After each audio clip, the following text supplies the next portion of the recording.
नमस्कार, मैं सबकी शिक्षा में आपका बेहद स्वागत करती हूँ। आज इस वीडियो के माध्यम से मैं आप लोगों को बताने जा रही हूँ कि जवाहर नवोदय विद्यालय में कक्षा 11वीं में दाखिला किस प्रकार होता है, क्या प्रोसीजर फॉलो किया जाता है और बच्चे का एलिजिबिलिटी क्राइटेरिया क्या क्या होना चाहिए। तो चलिए वीडियो की शुरुआत करते हैं। ये मेरे सामने जो है ये जवाहर नवोदय विद्यालय का एक नोटिफिकेशन खुला हुआ है।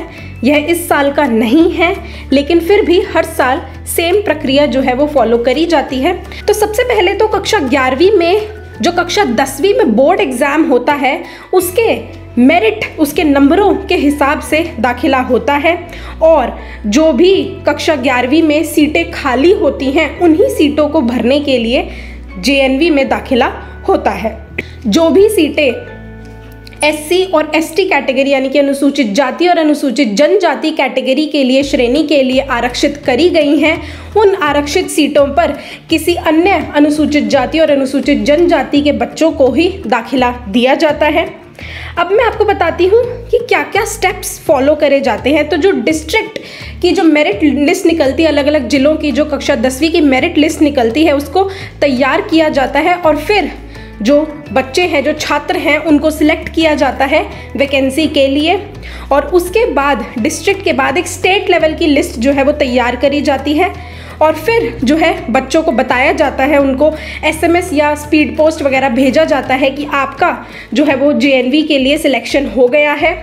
और जो भी न्यूली एडमिटेड स्टूडेंट्स हैं, जिनका भी नया एडमिशन होता है JNV में, उनका मेडिकल चेकअप होता है नवोदय विद्यालय के डॉक्टर्स के द्वारा और उनका 10 डेज़ का 10 दिनों का ओरिएंटेशन प्रोग्राम भी लिया जाता है।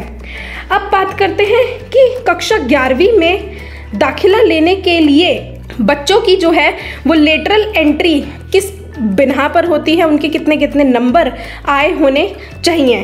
तो सबसे पहली बात तो है streams available in Jawahar Navodaya Vidyalaya. अब ये देखिए यहाँ पर सबसे पहला जो स्ट्रीम है वो है साइंस विद मैथमेटिक्स, क्योंकि कक्षा 11वीं और 12वीं में बच्चों को अपने सब्जेक्ट्स चुनने पड़ते हैं, अपनी स्ट्रीम चुननी पड़ती है, साइंस या आर्ट्स या कॉमर्स ऐसे। तो सबसे पहले साइंस विद मैथमेटिक्स में जनरल और OBC कैटेगरी के बच्चों को साइंस और मैथमेटिक्स में 57% मार्क्स लाने होंगे और उनका एवरेज दोनों को मिला के 62.5% होना चाहिए।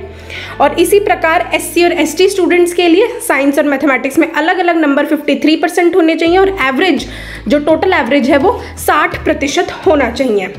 साइंस विदाउट मैथमेटिक्स में, साइंस और मैथमेटिक्स में वही 57% और SC ST कैटेगरी के लिए 53%, जबकि एवरेज इसमें जो है जनरल और OBC कैटेगरी के लिए 57% और SC कैटेगरी और ST कैटेगरी के लिए 52 और 53% है। कॉमर्स विद मैथमेटिक्स में जो है वो मैथ्स में 57% मार्क्स कम से कम होने चाहिए जनरल कैटेगरी और OBC कैटेगरी के बच्चों के, और मैथ्स में SC ST कैटेगरी के 53% मार्क्स होने चाहिए और एवरेज जो है वो दोनों का ही 50% तो होना ही चाहिए। और कॉमर्स विदाउट मैथमेटिक्स में मैथ्स में 50% नंबर होने चाहिए जनरल कैटेगरी और OBC कैटेगरी के बच्चों के और 48% नंबर होने चाहिए SC और ST कैटेगरी के लिए और एवरेज होना चाहिए 50% दोनों कैटेगरीज के लिए। और ह्यूमैनिटीज़ और वोकेशनल स्ट्रीम के लिए वो सभी बच्चे एलिजिबल हैं जिनको भी पास डिक्लेयर कर दिया गया है। तो ये मैंने आपको जो है तीनों स्ट्रीमों के मार्क्स बता दिए हैं कि किस प्रकार जो है वो मार्क्स होते हैं। ये एडिशनल वेटेज की यहाँ पर बात करी जा रही है। जो भी बच्चे स्पोर्ट्स या NCC या स्काउट या गाइड स्टूडेंट्स हैं, जो भी स्पोर्ट्स में अच्छे हैं या NCC नेशनल कैडेट में अच्छे हैं, उनको जो है कुछ एक्स्ट्रा वेटेज मिलेगी, 3 नंबर, 2 नंबर, 1 नंबर की।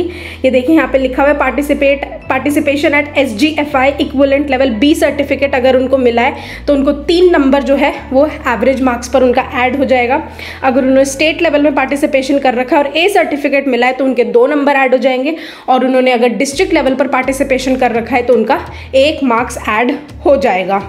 तो ये जो है ये कक्षा 11वीं में दाखिला लेने की मैंने आपको पूरी प्रक्रिया बताई है। कक्षा 11वीं में बच्चों का वहाँ पर रहना, खाना पीना यह सब मुफ्त होता है, जबकि बच्चों को केवल 600 रुपये पर महीना विद्यालय विकास निधि के तौर पर देना होगा और यह भी SC ST और लड़कियों से और BPL परिवारों से नहीं मांगा जाएगा। उनके लिए यह एकदम फ्री होगा, उन्हें विद्यालय विकास निधि नहीं देनी होगी। तो यह थी कक्षा 11वीं के दाखिले पर जवाहर नवोदय विद्यालय में संपूर्ण जानकारी। यह जो भी मैंने अभी आपको बताया है ये सभी भारत देश के सभी जवाहर नवोदय विद्यालय में एप्लीकेबल होगा, मान्य होगा और सभी जवाहर नवोदय विद्यालय जो हैं वो यही प्रक्रिया फॉलो करते हैं। अब मैं आपसे इजाज़त चाहूँगी। सबकी शिक्षा को सब्सक्राइब करना ना भूलें और घंटी का निशान भी ज़रूर दबाएं और हमें हमारे फेसबुक और इंस्टाग्राम पेज पर भी ज़रूर फॉलो करें। धन्यवाद।